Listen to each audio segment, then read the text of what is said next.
L'économie et les finances burkinabées se soumettent au contrôle des citoyens au milieu de la tempête, de la fronde sociale que le Burkina traverse actuellement et surtout d'une croissance créditive positive. Comment s'arbitre le panier commun? Réponse dans cette émission avec le ministre de l'Économie, des Finances et du Développement.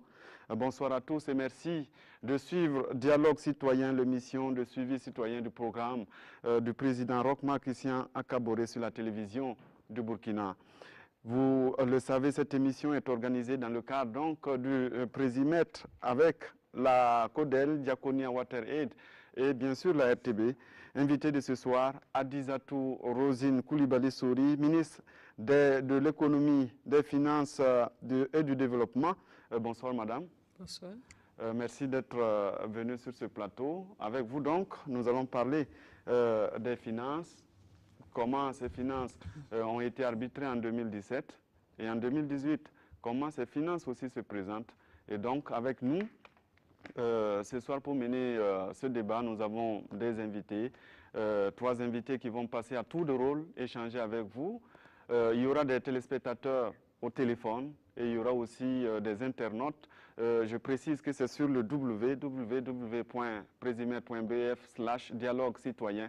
Et pour les appels, vous pouvez donc nous contacter au 25 40 79 03 et nous allons vous recontacter pour vos questions que vous pourrez poser en direct. Donc, madame, avant que tout cela ne s'installe, un petit entretien.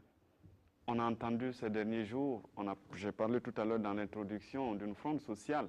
Et en réponse, on a entendu plusieurs versions, en tout cas de la part des salaires dans le budget de l'État. On a entendu 47%, on a entendu 51%, on a même entendu 52%. Finalement, quelle est la réalité? On a la chance de vous avoir, vous qui détenez donc le panier de l'État. Quelle est la réalité et quelle est la clé justement de répartition à ce niveau-là? Je voudrais d'abord vous remercier pour l'occasion que vous m'offrez. Bien sûr, la télévision nationale, mais aussi Diaconia, et qui nous a invités à cette émission avec Odel. Je vois que c'est une émission conjointe que vous organisez et qui nous donne l'occasion d'échanger, de partager aussi avec les téléspectateurs la situation de certains secteurs d'activité, dont bien sûr celui de l'économie, des finances et du développement. Moi, je n'aime pas la guerre des chiffres. Je n'aime pas la guerre des chiffres.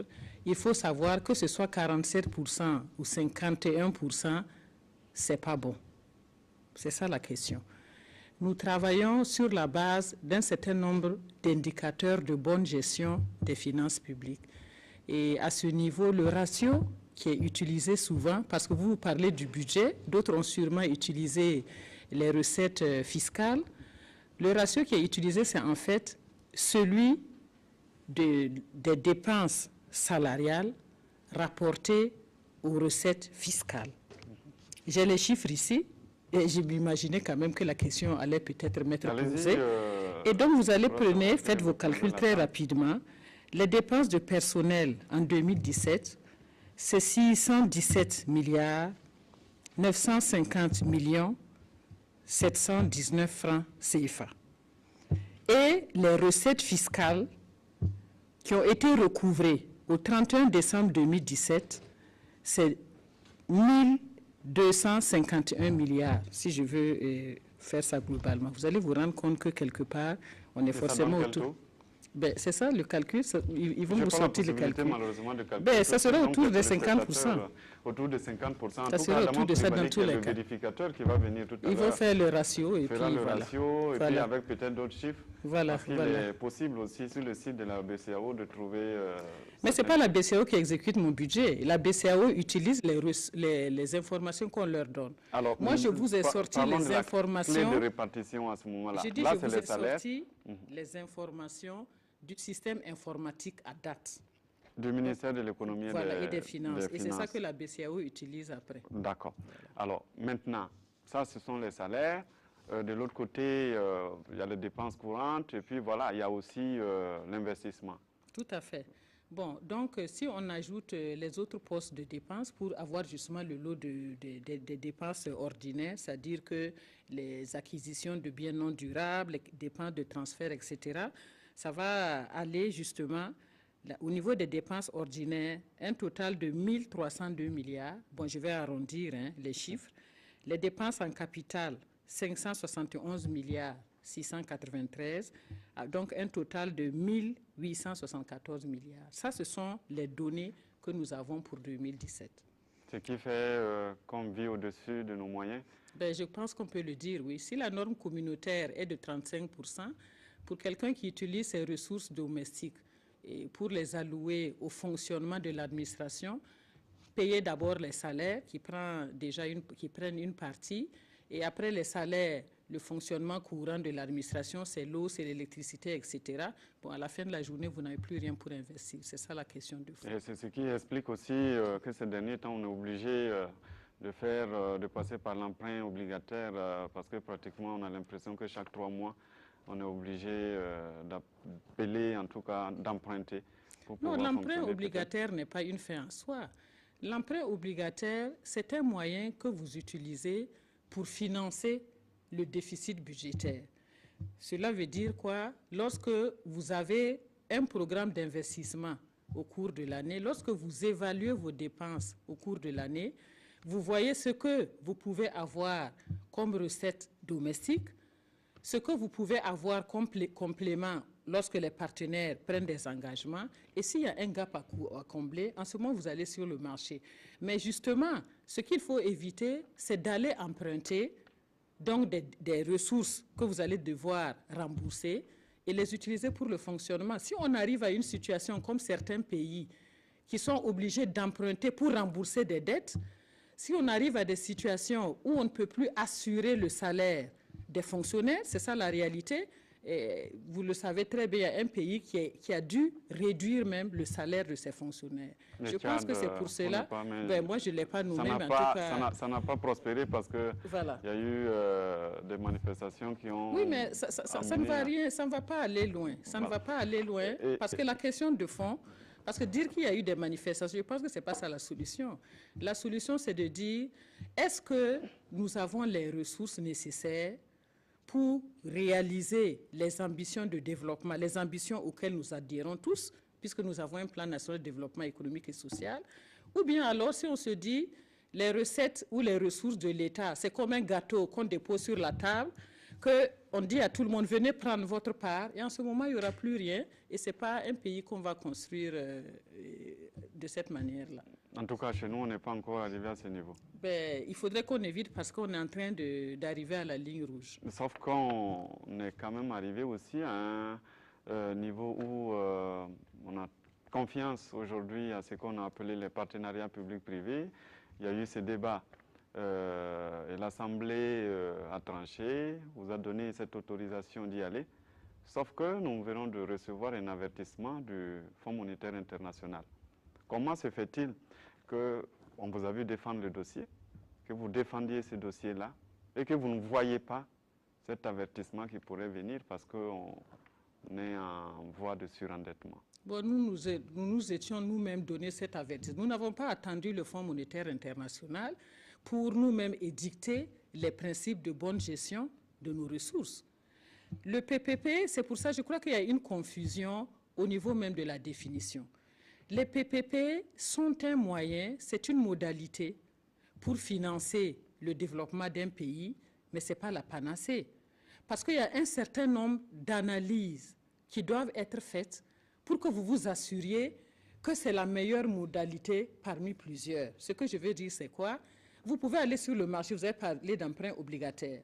Je peux aller voir une banque emprunter pour le faire. Donc ça, c'est un moyen. Mais le PPP, on demande à quelqu'un, amène tes ressources financières, amène ton expertise et tu réalises par exemple une infrastructure.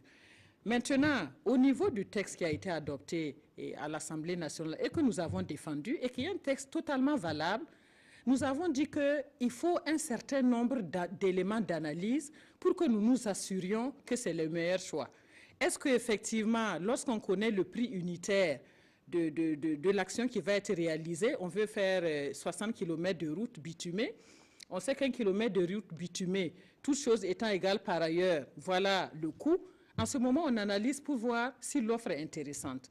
Nous regardons aussi l'offre par rapport, bien sûr, aux offres similaires. S'il y a eu des contrats similaires, est-ce que c'est une offre qui est plus intéressante? Nous regardons cela par rapport aux conditions de financement. Est-ce qu'il y a des conditions plus douces? Est-ce que ce n'est pas plus intéressant pour nous d'aller contracter auprès d'une banque? Est-ce qu'il y a un certain nombre un délai qui nous est donné pour rembourser? Est-ce qu'il n'y aura pas un impact sur l'endettement du pays? Mais c'est nous-mêmes qui avons édicté ces critères. Et c'est pour cela que le gouvernement a mis en place un comité interministériel où en même temps, vous avez non seulement les représentants des ministères sectoriels, mais vous avez aussi les représentants du ministère de l'économie et des finances, les juristes pour les aspects contractuels, ceux qui gèrent la dette pour voir effectivement si c'est bon, les questions aussi des impôts, est-ce qu'il y a des exonérations qui sont demandées? Donc ce sont ces experts-là qui font des recommandations qui sont introduites en Conseil des ministres avant que nous prenions une décision. Maintenant, la question du FMI, c'est quoi? Puisque vous avez parlé du FMI, ce n'est pas un carton jaune. Le FMI a eu simplement à dire, lorsque c'est un PPP, un vrai PPP, c'est-à-dire que lorsqu'il n'y a pas d'endettement pour l'État, quelqu'un qui dit, moi je réalise une infrastructure, je l'exploite, je me fais rembourser, peut-être par le mécanisme par exemple de péage, si je peux me faire rembourser là-dessus, si c'est sur 15 ans ou 20 ans que cela s'amortit, après je transfère ça à l'État. Quelqu'un peut dire, je suis un producteur indépendant d'énergie, je vais le faire et puis vendre la production à la Sonabel. Ça, c'est des vrais PPP, on n'a pas de problème avec ça, le FMI n'a pas de problème avec ça. La question sur laquelle justement la discussion est mise sur la table, c'est ce qu'on peut appeler un peu les préfinancements. Le gouvernement n'a pas de ressources. Dans le domaine social. Non, pas forcément. Ça peut être une infrastructure. Une infrastructure, mais qui va générer une dette. Parce que l'investissement ne va pas s'auto-rembourser. C'est à ce moment qu'ils ont dit, faites attention parce qu'effectivement, cela va générer de la dette. Mais on le savait nous-mêmes, puisque nous avons fait nous-mêmes les analyses. D'accord. Nous allons donc aborder le premier aspect de cet entretien avec la mobilisation des ressources. Et nous avons un expert fiscaliste avec nous qui va venir échanger donc avec vous, Monsieur Tidiane Kaboré, que j'invite à rejoindre la place. Vous passez par là, s'il vous plaît. Voilà, pour pouvoir donc rejoindre votre place. Et puis, Madame le ministre, place au débat.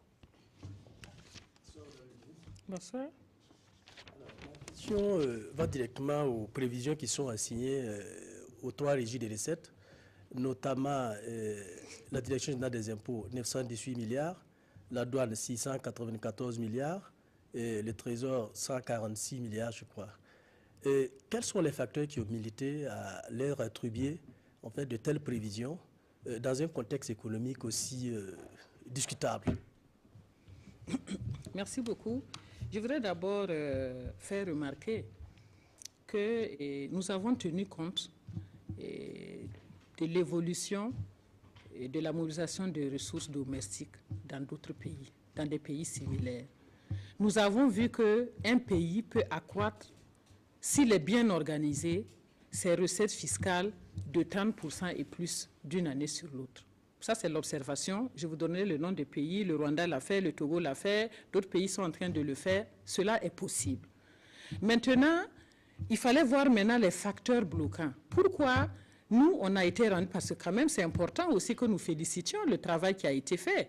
Malgré la situation que nous avons vécue en 2016 et 2017, c'est quand même une moyenne de 14% sur les 2 années.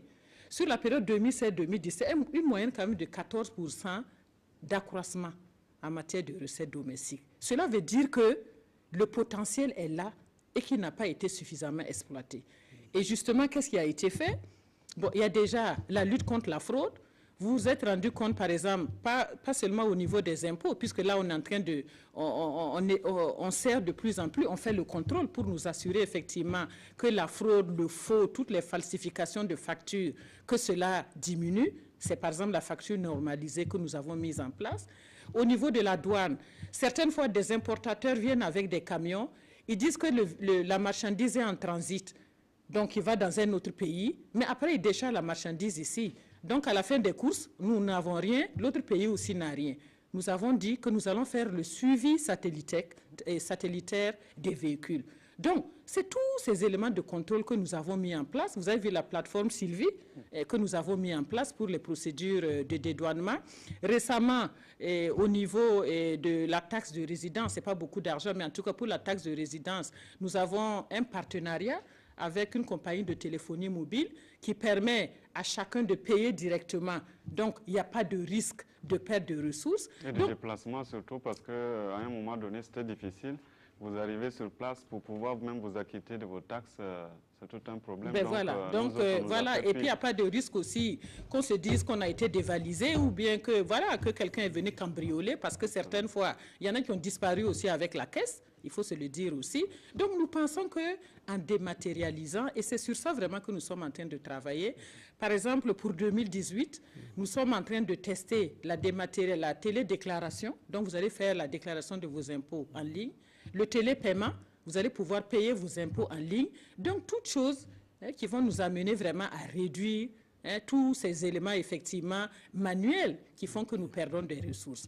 Il y a aussi, bien sûr, vous n'avez pas posé la question, au niveau de la commande publique aussi. Parce que si les gens ne font pas de business, ils ne vont pas aussi payer. Donc, au niveau de la commande publique, on s'est rendu compte qu'il fallait aussi dématérialiser à ce niveau. Donc, nous sommes aussi dans un processus où vous pouvez être dans une région reculée, et voir ce qu'il y a comme annonce, ce qu'il y a comme marché public, et puis soumissionner en ligne. Donc nous pensons vraiment qu'au XXIe siècle, nous avons quand même les moyens de travailler autrement pour améliorer les performances des régies des recettes, qui font déjà du bon travail.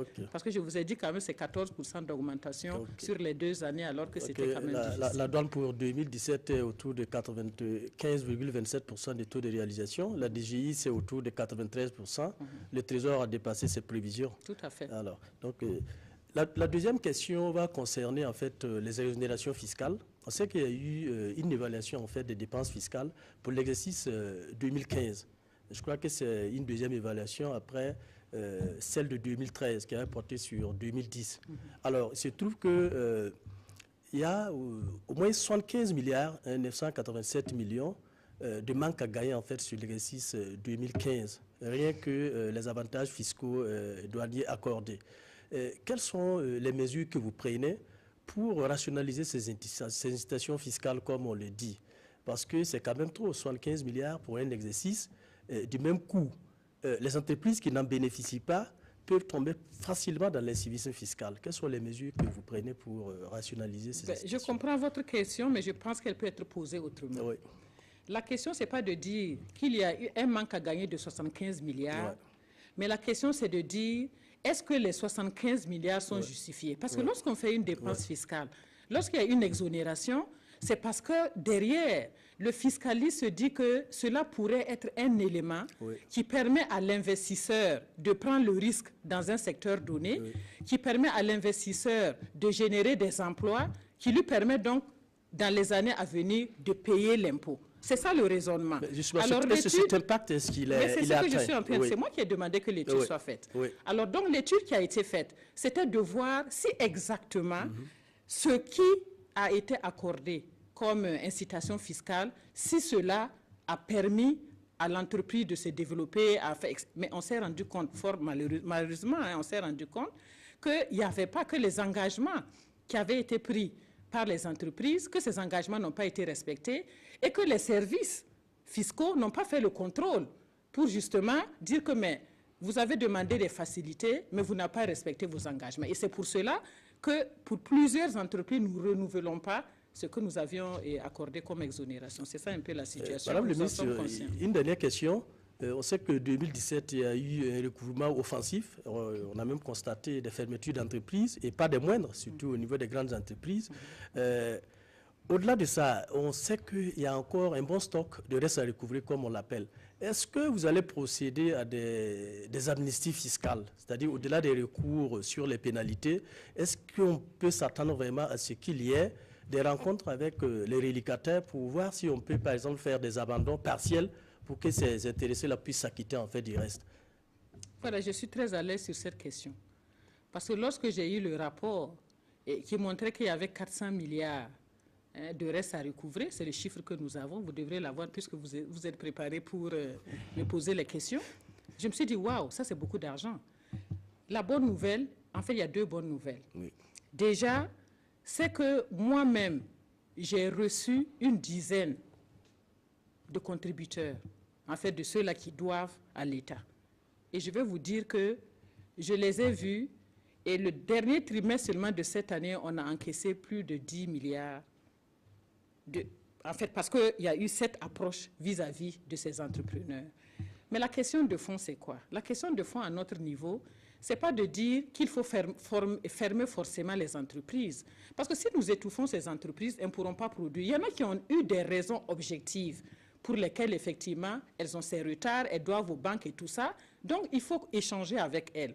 Mais il y en a qui sont de mauvaise volonté. C'est en ce moment que nous faisons le recouvrement forcé et nous avons identifié des bureaux pour les forcer, parce qu'il y aura le contentieux. On va donc aller en justice et en ce moment, nous allons, si ils ont des biens, que nous puissions liquider pour que l'État rentre dans son droit. Okay. Donc, on est totalement d'accord. Okay. Je vous remercie. D'accord. Merci à vous, Monsieur Tidiane Kaboré. Madame le ministre, on va prendre une question sur la plateforme Présimètre, puisqu'il est possible donc de nous poser des questions à ce niveau-là. Existe-t-il un fichier ou un répertoire centrale et informatisée de la fiscalité au Burkina? Et combien de contribuables, personnes physiques ou morales? Votre question et votre réponse, pardon. Moi, je n'ai pas le chiffre en tête, mais je peux vous dire qu'il y a un fichier informatisé. Chacun a un numéro d'identifiant fiscal et c'est sur cette base-là, justement, que l'impôt est payé. Donc, il y a des fiches d'imposition. Maintenant, par rapport à la question cadastrale, ça, c'est la question de fond. C'est vraiment la question de fond. Et nous avons, avec le ministère de l'Habitat, plus ou moins le nombre de parcelles, que ce soit commercial, que ce soit à usage privé, etc. Nous avons ces informations-là. Mais la question maintenant, c'est qu'au niveau du cadastre, ce n'est pas suffisamment informatisé. Et non seulement ce n'est pas suffisamment informatisé, nous doutons même que toutes les informations soient vraiment disponibles au niveau de l'habitat. Ce que je veux dire, c'est quoi? Bon, nous voyons par exemple des maisons, des bâtiments qui poussent comme des champignons chaque jour que Dieu fait. Moi, ce qui m'intéresse là, c'est faire payer les gens. Parce qu'il y a quand même un texte qui a été adopté sur l'imposition, la fiscalité sur les propriétés bâties et non bâties. Donc, nous sommes en train d'établir vraiment ce cadastre fiscal. Ça fait partie vraiment des priorités parce que là, c'est une niche qui n'a pas été suffisamment exploitée. Là, je suis totalement d'accord avec celui qui a posé la question. Une autre question sur la plateforme. Quelle action stratégique et concrète vous menez pour que le Burkina ne s'endette pas après 2020? L'État est-il sociétaire, voulait-il dire, d'une compagnie minière? Sinon, pourquoi? Si oui, pourquoi? Bon, en général, au niveau des entreprises minières, je pense que nous avons une participation de 10%. 10%, voilà. Donc, nous sommes, parce que c'est quand même une ressource importante, c'est bon que le gouvernement voit ce qui se fait là-bas. Maintenant, par rapport à l'autre question qui a été posée, je ne sais pas, en fait, s'endetter, ce n'est pas grave. Non, non, non, c'est l'utilisation de la ressource. Mais pour construire ma maison, je suis allé prendre un prêt, contracter un prêt à la banque. Parce que vous ne pouvez pas avoir la trésorerie requise pour réaliser un investissement. Mais il y a quand même des taux à ne pas dépasser. Non, mais les taux sont connus. Vous avez les taux du marché. Et lorsque nous allons au niveau des emprunts obligataires, c'est entre 6,5 quelque chose pour cent, un peu plus de 6%, 7%, 8%, des pays qui sont allés à des taux supérieurs. Je veux parler de l'endettement global du pays. Qu'est-ce que vous voulez dire par là? C'est-à-dire qu'un pays, en fonction de sa capacité de mobilisation des ressources, a forcément un seuil. Oui, bon, on situe ça au niveau du PIB à peu près entre 50 et 70%, dépendant des normes. Au niveau communautaire, ici, nous, on est à 70%, d'autres au niveau international parlent de 50%. Mais la question, ce que je veux dire, actuellement, nous, on n'a pas un problème d'endettement. C'est ça la situation. Donc, d'ici 2020, là, nous n'allons pas rentrer dans une situation d'endettement élevé ou de cessation de paiement. On n'est pas à ce stade. La seule question que nous sommes en train de poser à l'heure actuelle, nous contractons des prêts pour faire quoi? si c'est pour construire des routes, si c'est pour réaliser des infrastructures au niveau de l'énergie qui permettent donc de soutenir la croissance, il faut le faire. Mais si c'est pour le prendre pour apporter les compléments justement pour le fonctionnement de l'administration, à ce moment, on va aller vers la banqueroute. Alors, Mme Kedga nous appelle de Banfora au téléphone. Nous allons écouter sa question. Bonsoir, Madame. Non, c'est pas ma question. Ok, Monsieur Kedga, s'il vous plaît. Bonsoir. Bonsoir, Madame la ministre. Bonsoir. Ok, ma question concernait les inconvénients du franc CFA sur l'économie, sur le budget national. Je voudrais vraiment une réponse claire et nette, pas des termes économiques, pour vraiment nous faire comprendre vraiment les inconvénients vraiment du franc CFA sur le budget national. Voilà. Ma deuxième question concernait le budget alloué à l'éducation. Je voulais vous demander à savoir combien de millions ou de milliards vous conscientisez sur l'éducation par an, connaissant que vraiment l'éducation est composée des professeurs, des enseignants.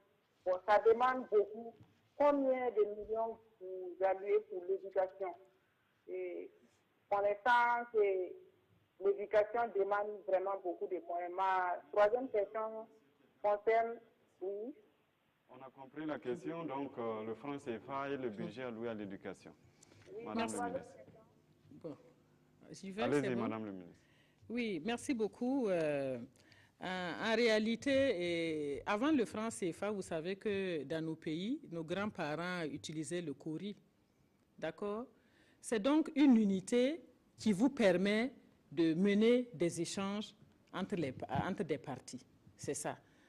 Avant, il y avait le troc. Avant qu'il y ait la monnaie comme le franc CFA, les gens échangeaient. Vous amenez un peu de riz, l'autre a du maïs, etc. On peut le changer. Mais dans une économie moderne, il faut avoir une monnaie.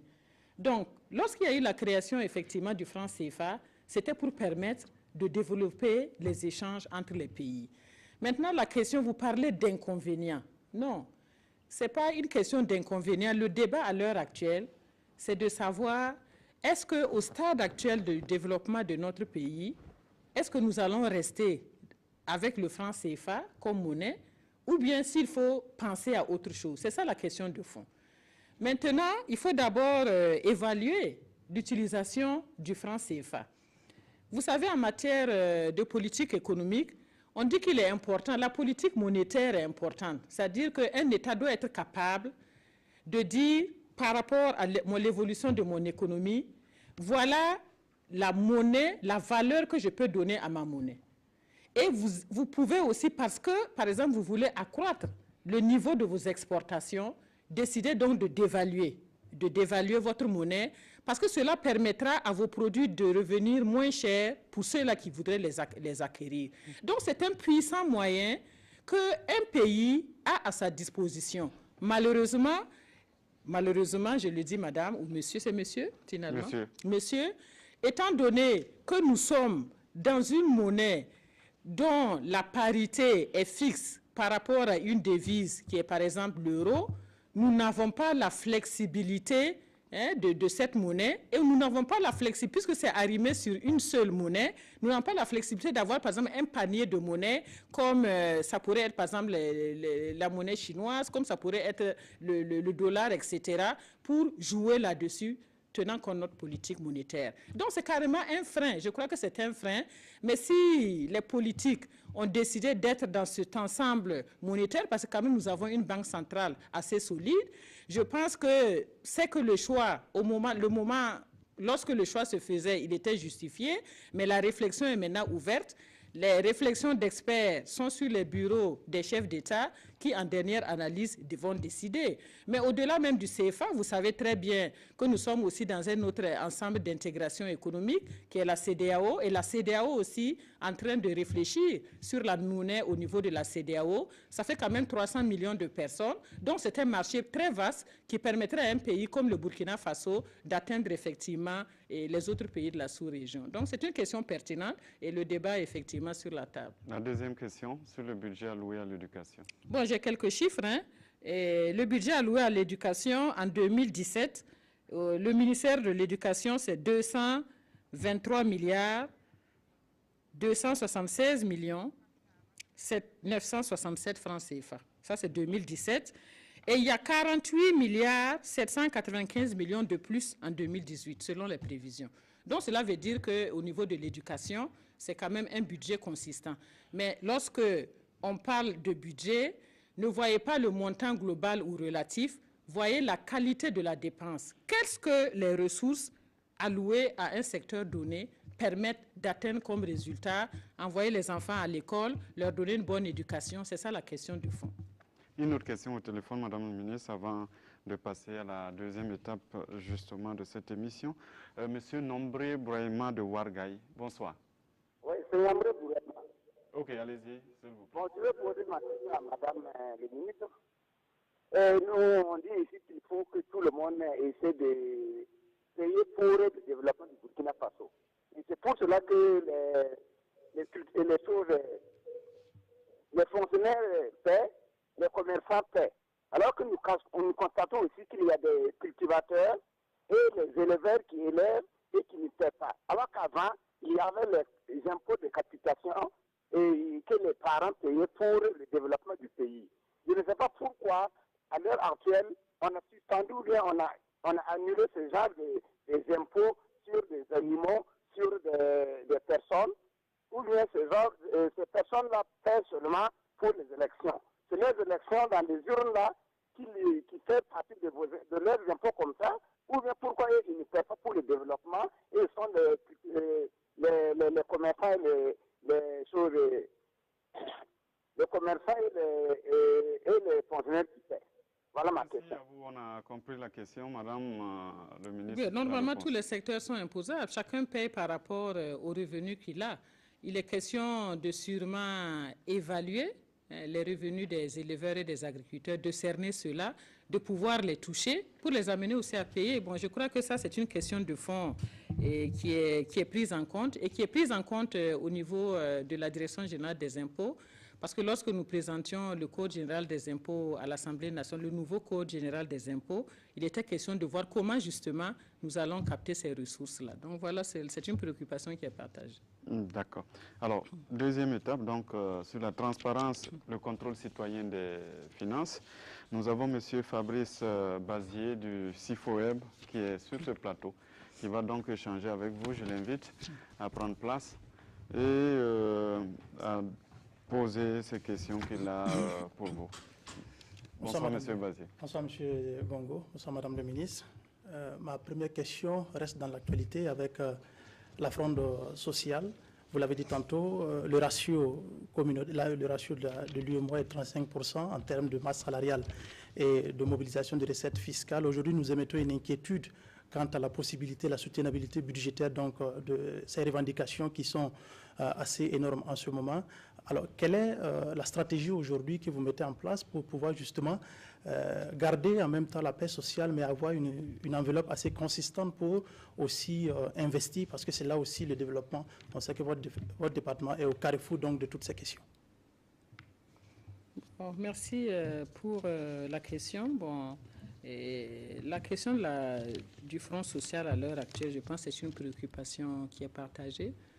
C'est une préoccupation partagée parce qu'on se rend compte que cela non seulement ralentit l'activité économique de façon générale, mais que cela aussi amène au niveau social à une situation très délétère.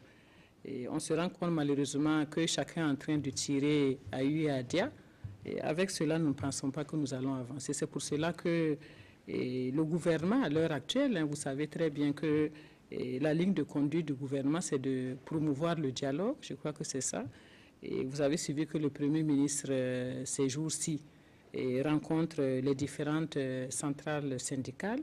C'est pour arriver à une bonne compréhension de la situation. Si nous avons la même compréhension de la situation, je pense que nous sommes capables d'apporter des solutions qui puissent être acceptées par les parties. Concrètement, au niveau de votre département, est-ce qu'il y a des choses qui sont en train d'être faites justement pour tenir compte de cette question, parce que c'est le budget quand même qui est en cause?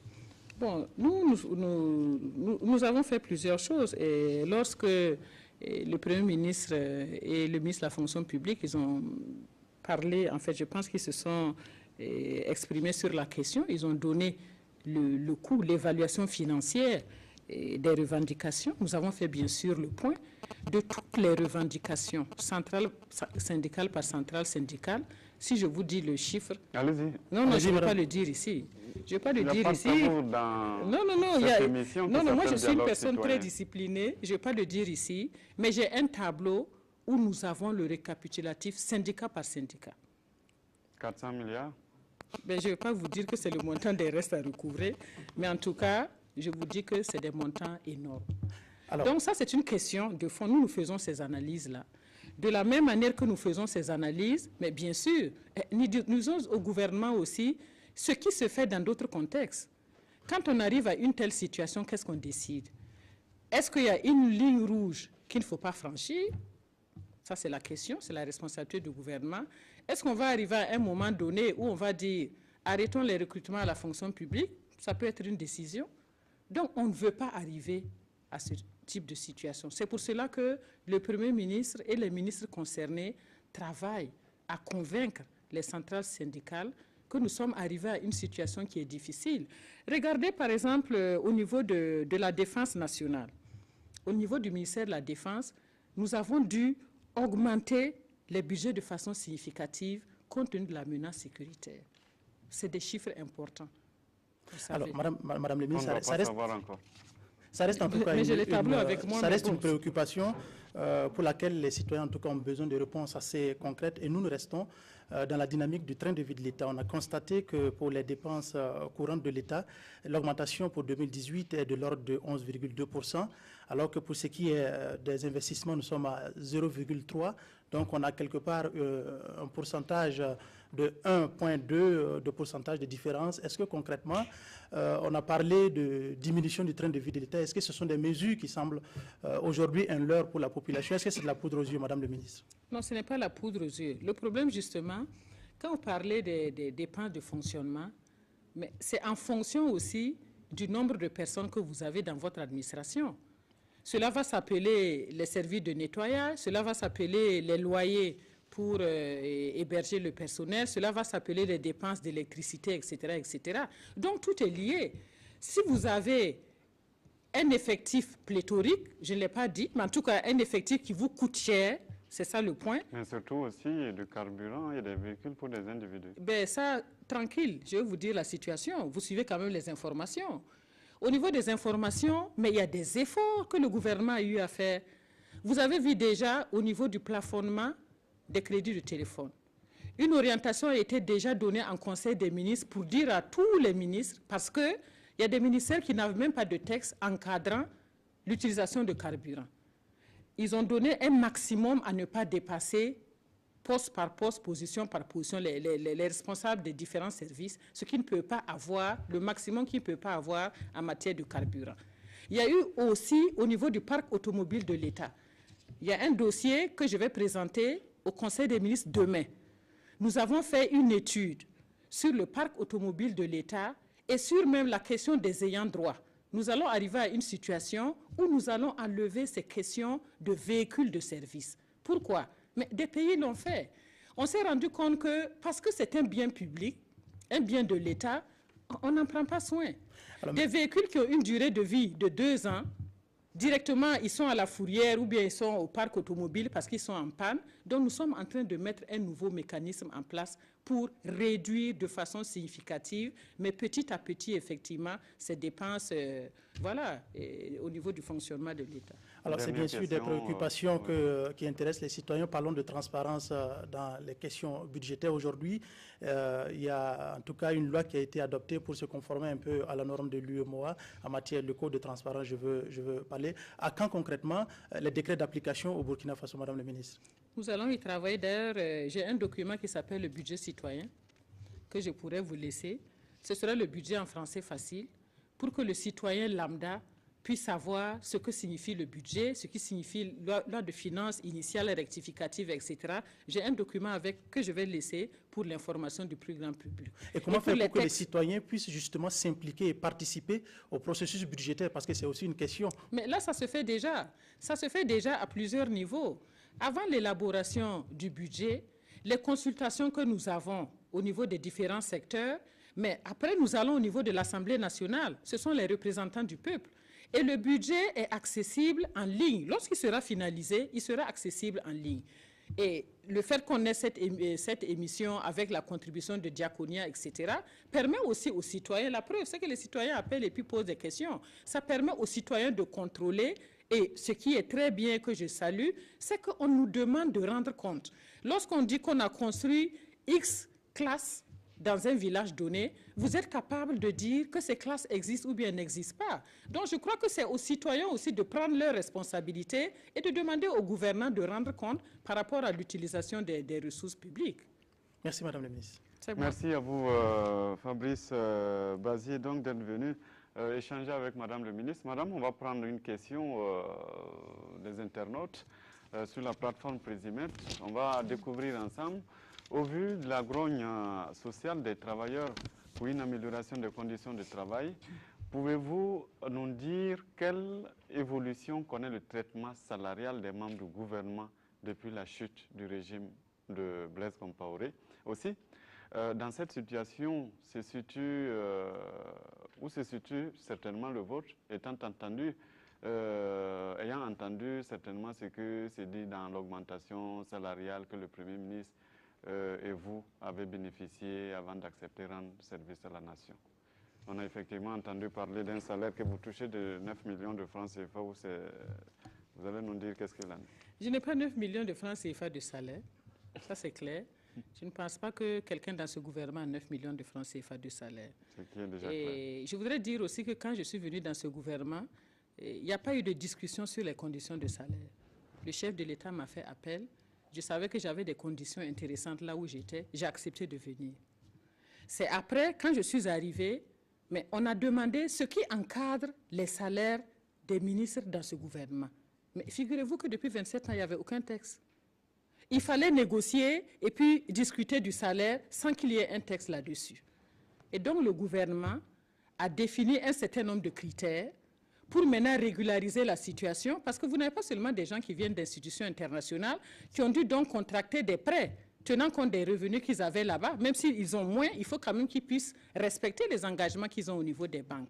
Il y a aussi certains qui étaient dans le secteur privé, qui ont dû laisser leurs entreprises ou leurs bureaux d'études pour rejoindre le gouvernement.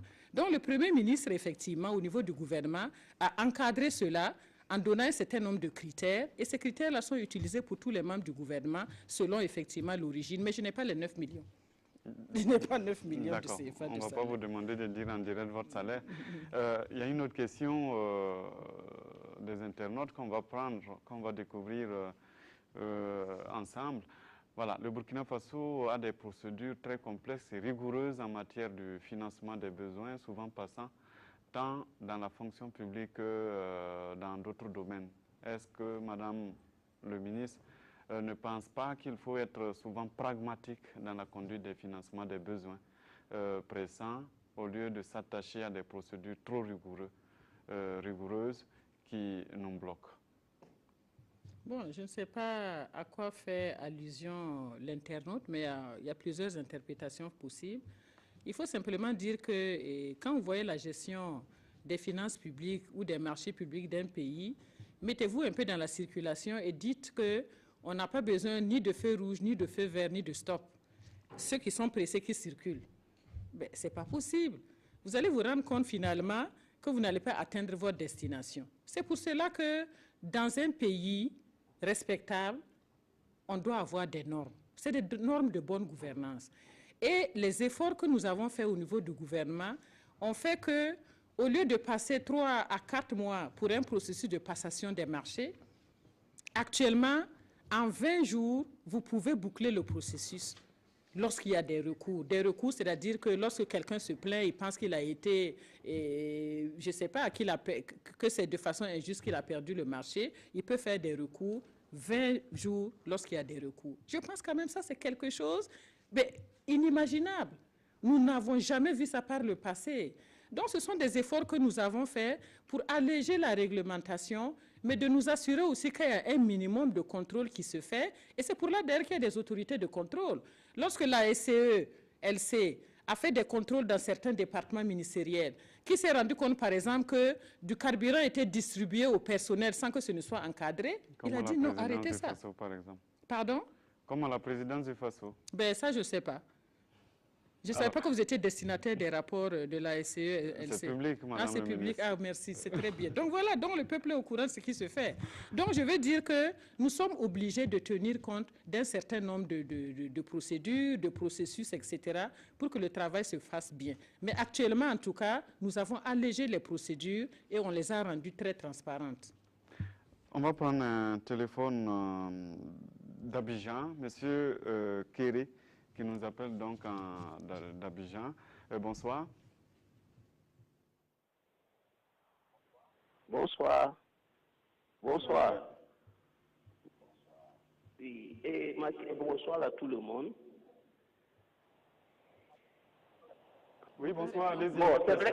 Oui, mais le problème, c'est que c'est pas mon nom qui est inscrit sur le truc. Bon, mais je vais poser ma question. Oui, ma question, c'est de savoir. Oui. Et on dit que la diminution du train de vie de l'État, ça rapporte combien de milliards ou bien de millions à notre économie? Deuxièmement, concernant la fameuse, comment on appelle ça, fonds pour l'aide à la jeunesse, on peut faire une situation actuellement? Est-ce qu'il y a, bon, je ne sais pas comment on peut dire ça. Est-ce que déjà il y a un point que vous pouvez faire étant ministre des Finances? Merci. Je vais vous expliquer. La première question, c'était de faire le point sur le train de vie de l'État. Et deuxièmement, je pense qu'il fait allusion au fonds alloué à la jeunesse et aux femmes, notamment pour soutenir justement les projets des jeunes et des femmes. Bon, merci beaucoup. Par rapport au train de vie de l'État, j'ai quelques chiffres parcellaires. Je peux vous dire, par exemple, en matière de baux administratifs, bon, c'est quand même une économie de plus d'un demi-milliard que nous avons eu à faire parce que nous avons résilié un certain nombre de contrats inutiles au niveau de l'administration.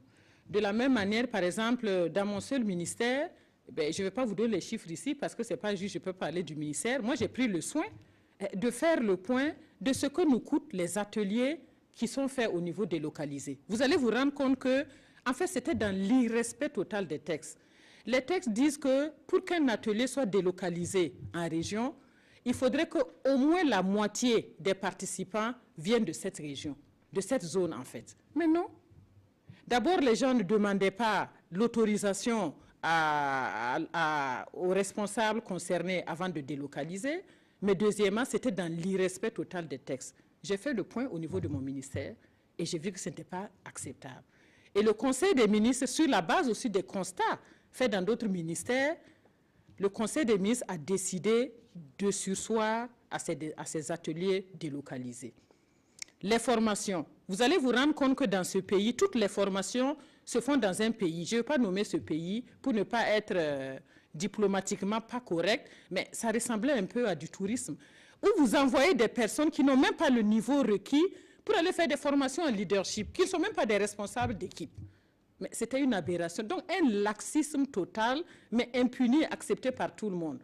Nous avons dit qu'il faut arrêter cela. Donc, le gouvernement a dit arrêtez cela. Il y a la question des rétributions.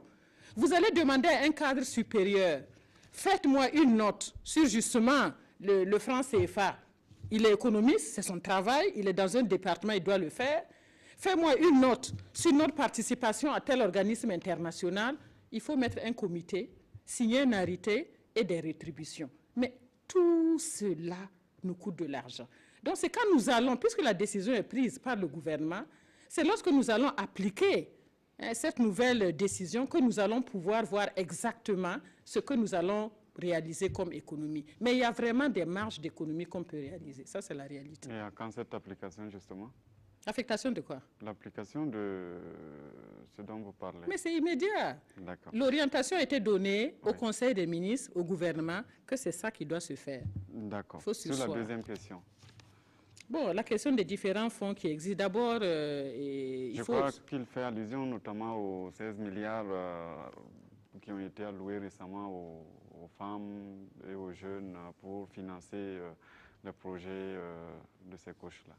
Oui, mais mon collègue concerné par cela va le dire. Mais en tout cas, pour ce qui concerne le FARF, qui est le Fonds d'appui aux activités rémunératrices des femmes, et nous avons fait le point et on s'est rendu compte effectivement qu'il y a un nombre important de femmes qui bénéficiaient de ces appuis-là. Par an, c'est quand même c'est autour de 50 000, 60 000 femmes, pas loin de 100 000 personnes quand même. On ne communique pas suffisamment là-dessus. Je crois que c'est quand même quelque chose de très important. Mais nous sommes en train d'avancer parce qu'on s'est rendu compte que le FARF, dans sa conception initiale et son fonctionnement actuel, est dépassé par rapport à des structures qui appuient le secteur informel. Donc nous avons décidé d'améliorer le fonctionnement du FARF pour le rendre beaucoup plus moderne. Et nous voulons aussi, au-delà du secteur informel seulement, monter aussi à l'échelle. Et c'est pour cela que vous avez vu l'initiative des startups, dans lequel le gouvernement a mis en place sur 5 ans, à partir de 2017, 10 milliards de francs CFA, 100 startups par an, pour permettre de créer au moins 10 000 emplois d'ici donc 2021. Donc voilà, ça ce sont des initiatives que nous faisons, que nous essayons de mettre ensemble. Et nous avons essayé aussi de travailler dans le cadre de la rationalisation des différents fonds.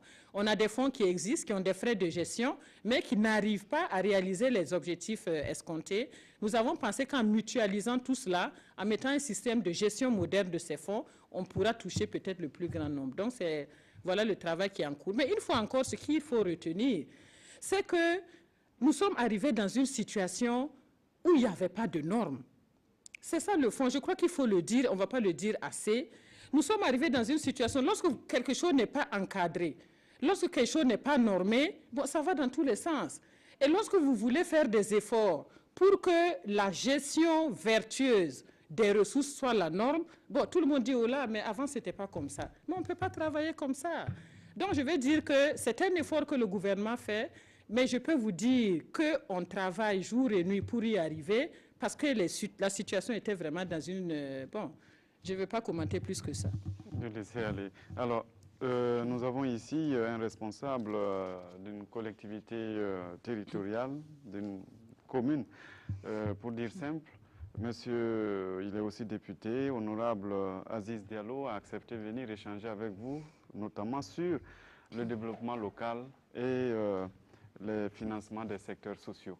Nous l'invitons à prendre place et à échanger avec vous. Bonsoir, Monsieur Diallo. Bonsoir, Monsieur Gongo. Merci. Bonsoir, Madame le ministre. Bonsoir, honorable. Zéro corvée. D'eau. Zéro corvée d'eau. C'est pour moi une des mesures phares qui ont été annoncées dans le programme présidentiel et dans le plan national de développement économique et social. Nous constatons en 2018 et 2017 une baisse de 14,47% du budget alloué au ministère de l'eau et de l'assainissement. Notre pays aussi a pris un engagement, encore au Sénégal en 2015, d'allouer 0,5% de son PIB à l'hygiène et à l'assainissement.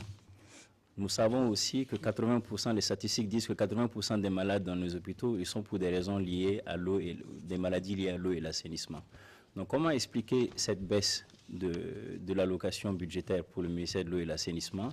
Et comment est-ce que nous allons pouvoir arriver à zéro corvée d'eau en 2020, qui est juste à côté?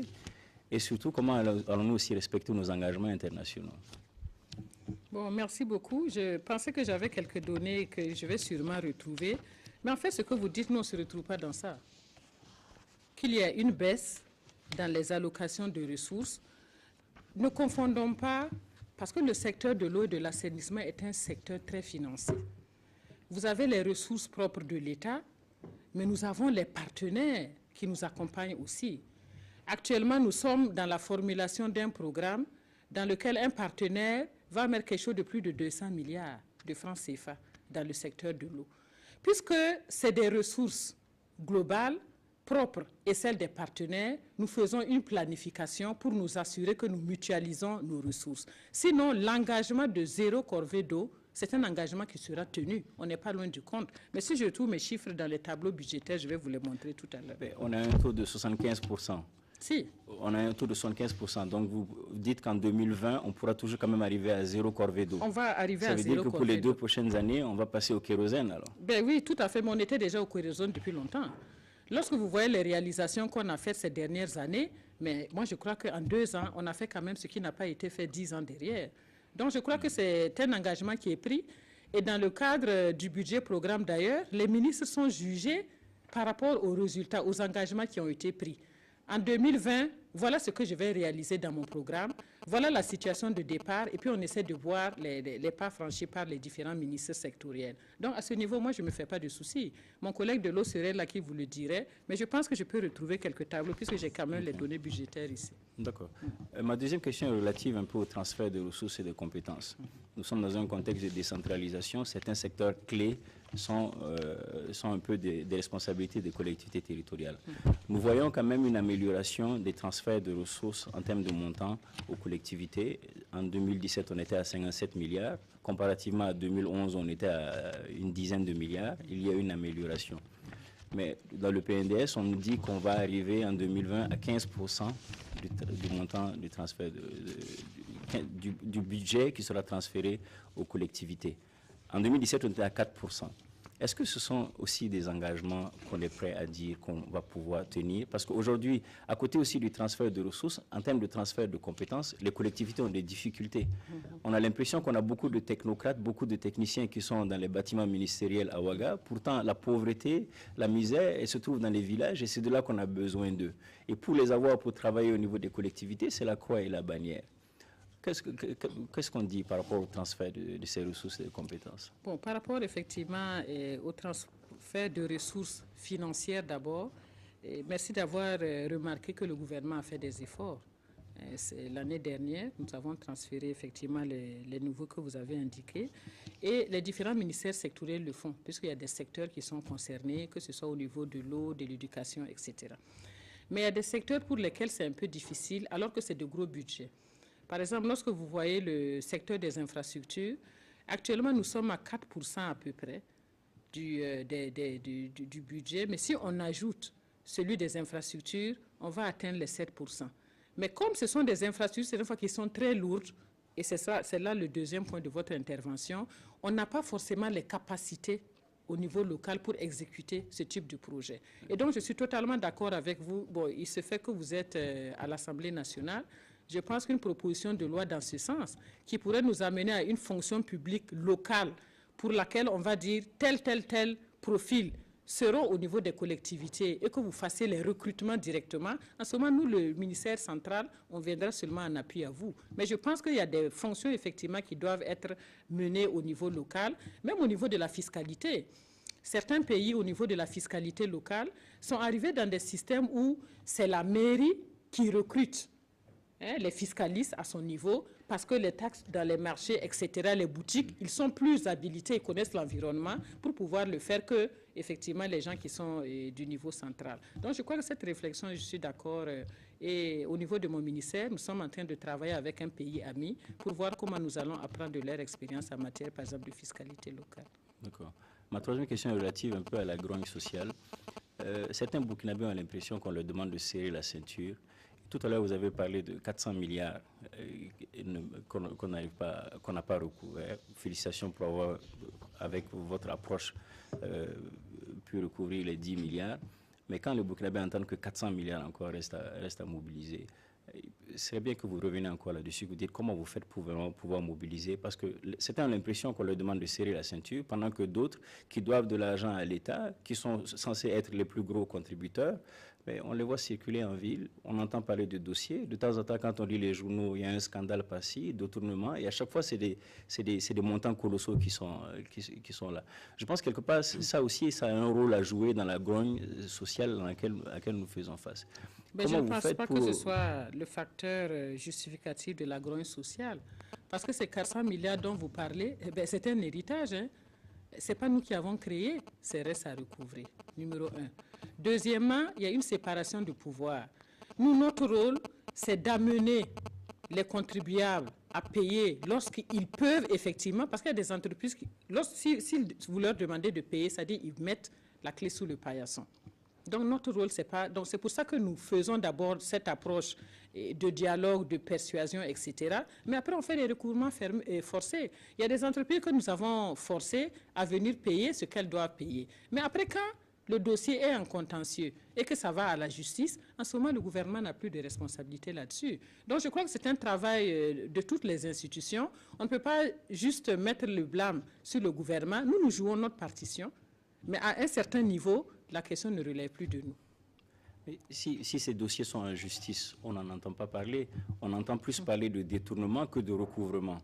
Et donc, en fait, je sais que c'est un héritage pour l'essentiel, mais quelles sont les mesures? C'est vrai que si la justice, si on pouvait savoir tel dossier a été amené en justice et on a pu recouvrer tel montant qui a été réalloué au budget, bon, ça allait rassurer davantage les populations, mais on entend plus parler de détournement que de recouvrement. Bon, j'avais déjà répondu à cette question à l'Assemblée nationale. Vous avez l'avantage d'être député et représentant du peuple.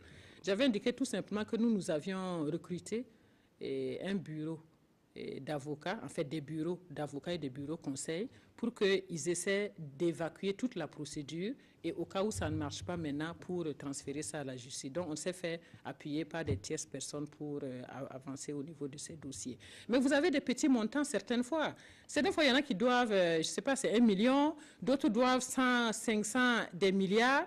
Donc c'est d'abord un travail même parce que la base de données vous sort les informations de façon brute, et c'est parce que ça a été classé que j'ai vu les plus gros que j'ai rencontrés, et ils m'ont montré leur bonne volonté pour régler la situation. J'ai dit, bon, je vais les observer. 2018, on est ensemble. Il y en a qui ont fait un effort en 2017. S'ils continuent dans le même sens, je pense que ça va aller. Mais effectivement, c'est un dossier très, très lourd et on n'est pas forcément outillé, hein. On n'est pas suffisamment outillé. C'est pour ça qu'on a besoin de bureaux conseils d'avocats pour nous aider. Ok. Je vais poser une dernière question relative au programme d'urgence pour le Sahel, qui suscite beaucoup d'espoir dans un contexte sécuritaire difficile dans la région du Sahel, dans la région du Nord. Où est-ce que nous en sommes en termes d'opérationnalisation de ce programme d'urgence pour le Sahel? Parce que certaines localités ne voient rien venir. À peine s'ils voient peut-être une entreprise venir monter des murs pour un service administratif, rien contre eux. Mais ce que nous voulons, l'espoir que cela crée au niveau des populations, je dois avouer que jusqu'à présent, on n'a pas l'impression que les gens sentent quelque chose venir. Où est-ce que nous en sommes et quelle appréciation avez-vous au moment de l'exécution de ce programme d'urgence pour le Sahel? Merci beaucoup. Vous savez, au Burkina Faso, on ne se félicite pas suffisamment, donc je vais me féliciter et féliciter le gouvernement une fois. Parce que, à la différence des pays du Sahel ou d'autres pays qui ont subi des attaques terroristes avant nous, à la différence, nous avons pris nos responsabilités. Quand il y a eu l'attaque terroriste, on pensait que c'était passager en 2016 et qu'on a vu que ça se poursuivait. Le gouvernement, dans sa réflexion, mon département a dit, nous allons réfléchir pour que le gouvernement ait une réponse pour l'urgence. Et c'est pour cela que nous avons conçu le programme d'urgence pour le Sahel, à telle enseigne que les pays du G5 Sahel considèrent que le Burkina et les partenaires qui les accompagnent par ailleurs, considèrent que le Burkina est un bon exemple dont ils devraient s'inspirer. C'est ça que je dis, il faut qu'on sache se féliciter. Ce projet a démarré il n'y a pas longtemps. Avec les ressources que nous avions, nous les avons réorientées vers la région du Sahel. Même ce midi, on m'a montré un château d'eau qui a été construit. Je n'ai plus le nom de la localité qu'on m'a montré. Il y a des commissariats de police qui ont eu des murs parce que c'était vraiment ouvert, etc. Il y a des choses qui ont été faites en moins d'1 an et que nous allons poursuivre. Donc le rapport, nous allons le présenter. Vous allez voir ce qui a été fait en peu de temps. Mais mieux, pas plus tard que ce matin, j'ai tenu une réunion avec des partenaires pour dire que nous, au niveau du Burkina Faso, nous avons en fait une démarche de l'urgence à la résilience. Il y a le programme d'urgence pour le Sahel, mais nous avons aussi le programme d'appui au développement des économies locales. Ce programme d'appui a pour ambition justement de créer les conditions de résilience dans les zones les plus pauvres et les plus défavorisées, parce que nous disons que ce n'est pas juste de parler de croissance et de développement inclusif lorsque 4 personnes sur 10 dans ce pays vivent en dessous du seuil de la pauvreté. Donc nous avons voulu cibler les populations les plus pauvres. Le PADEL vient en complément du PUS. Et les partenaires, les ambassadeurs que j'ai reçus ce matin, pour leur dire la perspective dans laquelle nous sommes et que nous voulons organiser avec eux une réunion de mobilisation de ressources pour massivement investir au niveau de ces 2 programmes, ils nous ont dit qu'il faudrait que nous puissions amener les autres pays à faire la même chose que nous.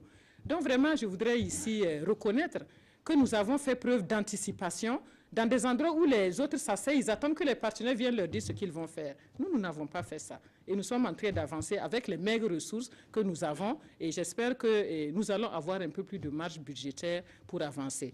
Pour revenir rapidement sur votre question, mon tableau est là. En matière d'assainissement, la réalisation des latrines en matière d'assainissement, j'ai ça par région pour 2018, ce que nous avons prévu, c'est quand même 17 112 latrines que nous allons construire en 2018 pour un budget de 2 184 560 000.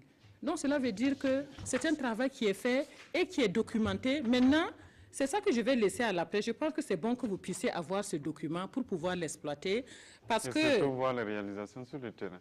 Mais les réalisations ont été faites en 2017. On a non seulement le rapport 2017, mais je suis en train de vous dire aussi ce que nous avons prévu pour 2018, pour le contrôle citoyen, pour que vous assuriez le relais, pour que les citoyens disent dans la boucle du Mouhoun, on a prévu 1950 latrines, qu'on sache où c'est localisé, si c'est fait, etc. Donc je crois que c'est un effort de communication que nous faisons pour rendre effectivement transparent les actions que nous menons sur le terrain. Merci à vous, honorable Aziz Diallo, d'être venu. Nous allons prendre, Madame le ministre, une question sur la plateforme. Voilà, une question de M. Fofana, qui est au sud-ouest. On ne comprend pas les contradictions au sein du gouvernement concernant la santé financière du Burkina. Au moment où certains disent qu'il n'y a pas d'argent, d'autres parlent de bonne santé financière. Je pense que le Premier ministre a dû avoir le cours relatif aux problèmes posés par les enseignants. Madame le ministre peut nous dire les montants des avantages accordés aux magistrats, aux financiers et autres corps de la fonction publique. Bon, ça, je crois que nous allons peut-être communiquer après là-dessus, mais les chiffres existent, les données existent. Et si vous demandez l'information, nous allons vous communiquer cela si le gouvernement en décide. Parce que certaines fois, en même temps, vous nous demandez la transparence, en même temps, on nous dit, bon, les discussions n'ont pas encore abouti et vous communiquez des chiffres. Donc, je crois qu'il faut peut-être choisir le bon moment. Sinon, en tout cas, à l'heure actuelle, j'ai un tableau synthétisé de tout ce que les revendications pourraient nous coûter ou nous ont déjà coûté. Peut-être nous ont déjà coûté, là au moins... nous ont déjà coûté aussi, on a ça, oui. Qui ne peut pas se donner ici. Mais je peux pas le donner ici, je n'ai pas prévu ça ce soir. D'accord. On va prendre... voilà, je crois que on m'annonce que le temps qui nous était imparti tire vers sa fin. Nous allons prendre une dernière personne au téléphone, M. Edgar Bambara. Bonsoir. Pendant ce temps, Adama Koulibaly rentre ici avec nous. Monsieur Bambara, bonsoir. Oui, bonsoir. Votre question, s'il vous plaît. Ok, bonsoir, Madame le ministre. Oui, quelle est la part contributive des mines dans l'économie nationale? La deuxième question est liée à la fiscalité, aux recettes que l'État engrange dans ce pays. Madame le ministre vient de dire qu'il y a eu une rallonge de 40 milliards au niveau de 42 milliards au niveau de l'éducation. Je voudrais savoir si ces 40 milliards prennent en compte les préoccupations de la lutte syndicale au niveau du ministère de l'économie. La troisième question, alors je vois qu'il y a un gros budget pour le ministère. Pourquoi il y a des retards de paiement de salaire, de vacations au niveau du ministère? À tel point que les enseignants, souvent, sont obligés d'abandonner leur poste pour revenir en ville chercher des sous. Il y a une suggestion que je voulais faire par rapport également à la taxe de résidence. Alors je vois que la taxe de résidence est fixée en fonction des zones. Est-ce à dire que le pauvre n'a pas le droit de citer Awara 2000 ou quoi? Alors je suggère qu'on harmonise ce montant-là pour permettre aux gens de venir payer aisément. Ok. Merci ensuite, à vous, Monsieur Bambara. Bonne soirée. Merci. Madame le ministre, pour... Bon, pour ce qui concerne le budget de l'éducation, c'est les chiffres effectivement que j'ai donnés. Mais lorsqu'on parle de budget de l'éducation à plusieurs composantes, ce n'est pas seulement les salaires des enseignants, c'est aussi la construction d'infrastructures scolaires. Tout cela rentre dans le budget de l'éducation. Maintenant, lorsqu'on veut classer effectivement la contribution des différents secteurs au budget de l'État, les mines sont en train de surplomber maintenant le coton. Mais au niveau des différents impôts, hein, bon, c'est des tableaux un peu touffus. Je ne sais pas si je vais peut-être laisser cela à ceux qui animent l'émission. Et puis, en ce moment, on pourra divulguer ça plus tard parce que c'est de grands tableaux que j'ai avec moi qui pourraient être utiles lorsque, effectivement, on va vous les rendre accessibles. D'accord. Et sur la partie, justement, des retards de paiement des vacations? Ben, je crois que c'est une question à laquelle je ne peux pas répondre. Je ne peux pas répondre parce que je ne suis pas habilitée, je ne gère pas le secteur de l'éducation. Et certaines fois, ça peut être juste peut-être des questions de procédure dans le système, etc. Vraiment, je ne sais pas de quoi ça retourne. Mais ce que nous avons demandé qui va faciliter les choses, c'est qu'il faut qu'on cesse la circulation de cash. Je crois que c'est ça. Si vous avez un compte mobile, on peut vous transférer votre paiement là-dessus. Ça sera peut-être ce qu'il faut adopter pour éviter vraiment toutes ces lourdeurs inutiles et qui nous font perdre, bien sûr, beaucoup de temps. D'accord. Les chiffres que vous allez donner, précisez que les téléspectateurs pourront consulter sur la plateforme Presimet, www.presimet.bf. Donc, rendez-vous sur le site. Adama Koulibaly, bonsoir. Bonsoir Simon Gongo, bonsoir Madame le ministre. Nous vous avons suivi avec un certain intérêt. Le constat qui se dégage, c'est qu'il y a un semblant de cacophonie sur les chiffres que vous donnez. Parce que tantôt le Premier ministre annonce des chiffres, et vous aussi, et donc on voit 47%, 51%, 52%. Donc selon les chiffres que vous avez donnés, et selon nos calculs, le ratio, donc salaire-recette est de 53%. Et nous estimons qu'en tant que ministre des Finances, vous devrez être imprégné de cela, justement pour réduire le gap par rapport à la norme communautaire qui est de 35%. Aussi, vous parlez d'une économie au beau fixe, mais la forme sociale est là. Et l'effet, c'est qu'on ne ressent pas justement l'effet de cette économie qui est au beau fixe dans le panier de la ménagère. Donc ça, c'est le constat qui se dégage. Mais dans l'ensemble, nous vous avons trouvé convaincante sur beaucoup de réponses que vous avez à apporter. Et pour cela, nous vous avons donné la note de 8 sur 10. Donc il y a un public qui est là, qui également aussi a apporté sa note. Et la note du public est de 7 sur 10. Donc ce qui vous fait une moyenne globale de 7,5 sur 10. Je dois préciser que la note que nous attribuons sur ce plateau concerne juste la prestation au cours de l'émission, parce que sur les réseaux sociaux, nous avons découvert certaines personnes qui estiment que la RTB note les ministres. Ce n'est pas le cas parce que nous n'avons pas la possibilité de noter chaque ministre dans son département, mais plutôt, lorsque nous les invitons sur ce plateau, c'est la prestation, la capacité du ministre à convaincre, et on se dit que le public qui est sur ce plateau, lorsqu'il est convaincu, l'ensemble des téléspectateurs, sinon la plupart, peut aussi être convaincu justement par les réponses que vous apportez. Donc ce soir, Madame le ministre, votre note est de 7,5 sur 10. Voilà. Je dois dire que c'est l'une des meilleures notes parce que la plupart des gens que nous avons reçus ici n'ont pas encore. Je crois qu'il y a vous et puis le ministre des Affaires étrangères que nous avions reçu là, tout dernièrement. Merci à vous, Madame le ministre, d'être venue sur ce plateau. Dialogue citoyen, c'est fini. Mais je dois dire un mot, vous ne pouvez pas me laisser comme ça. Ah, on me signale qu'il y a une dernière question qu'on doit prendre. Voilà, donc... voilà. Ah ok, il n'y a pas de question. Donnez-moi une parole. Allez-y. Vous voulez réagir Oui, je crois quand même qu'il est important. Vous m'avez cuisiné pendant plus d'1 heure de temps. Bon, c'est le moment, je crois, vraiment de vous remercier pour l'occasion qui m'a été donnée et remercier les téléspectateurs pour l'intérêt porté à cette émission et particulièrement, bien sûr, sur le sujet qui nous préoccupe ce soir.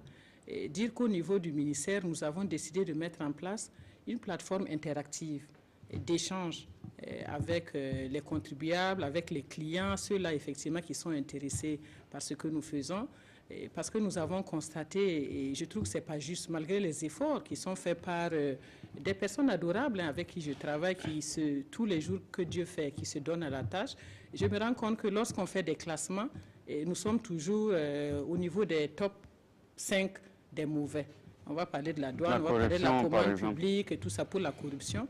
Et donc, je voudrais dire quand même que c'est pour cela que nous mettons un peu plus de transparence et de communication envers nos clients. Donc, c'est des efforts que nous allons faire. Et je prends à mon compte, bien sûr, toutes les observations qui ont été faites pour améliorer nos prestations et nos services aux clients. Et dire que l'économie du Burkina, en fait, au niveau africain, nous sommes parmi les top 5 ou 10 des économies qui sont les plus performantes en matière de taux de croissance, mais aussi en matière de réformes que nous avons engagées. C'est vrai que comme vous n'avez pas d'autres pays de comparaison, naturellement, vous considérez qu'on n'avance pas, mais nous avançons. Nous avançons, nous avons comme ambition d'avancer plus vite. Nous avons comme ambition de répondre aux besoins des populations. Nous avons bien sûr comme ambition de nous améliorer. Donc, je voudrais vraiment remercier et souhaiter aussi une bonne et heureuse année à tout le monde. Et 2018, que cela permette au Burkina Faso d'avancer résolument et que l'environnement social soit apaisé pour que nous puissions vraiment jouir des fruits de la croissance. C'est un peu ce que je voulais dire et vous remercier encore. Merci beaucoup. Merci au public qui est là, les invités qui sont venus échanger avec vous, à toute l'équipe technique qui nous a accompagnés, la coordination aussi. Bonne suite de programme. Tout à l'heure, vous avez le journal avec Ruth Beniwatara.